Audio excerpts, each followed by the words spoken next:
අපි තව කඩමු.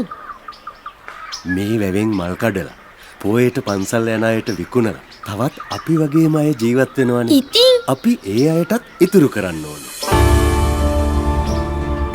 අන් අයට ඉතුරු කිරීම තමන්ට කරගන්නා හොඳම ඉතුරුවයි. මේ උතුම් වෙසක් සමයේ සසරට කුසල් ඉතිරි කරමු. පින්බර වෙසක් මංගල්‍යයක් වේවා.